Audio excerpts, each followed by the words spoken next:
If you get anything out of our blog post, please let it be our layering system, because it's going to save your life when you are in the Christmas markets or really traveling in winter.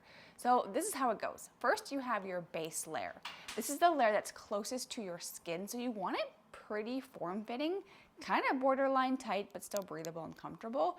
And the main purpose of this base layer is to wick moisture. So basically what that means is just prevent you from sweating, because if you sweat and you get wet, you get cold.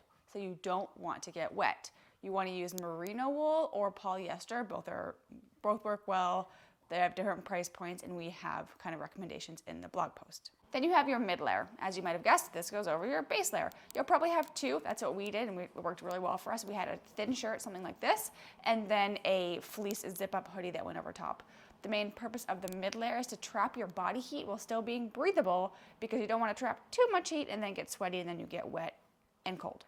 Then your next layer is your outer layer, which is just your big jacket. You want a nice, thick, warm jacket, something like a parka, and ideally it's waterproof. But if it's not, that's when you go on to your fourth layer, which is the shell layer. Some people call this the outer layer as well. We call it a shell, especially if you're putting it on top of your jacket.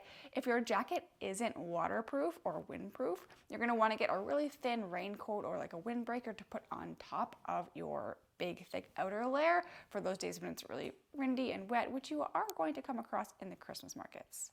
Now in the blog post, we have some recommendations about how to layer, because some days when it's not super cold, you can simply just do base layer, your mid layers, outer layer, and then maybe your shell layer, depending if it's, windy or rainy. But some days when it's really cold, you're gonna wanna double up on these layers. So some days you're gonna wanna have two base layers, so 2 pairs of long johns.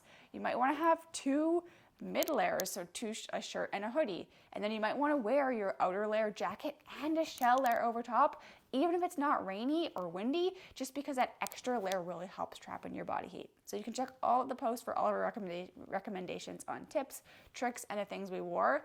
But if you get anything out of this, like I said, please make it be the layering system.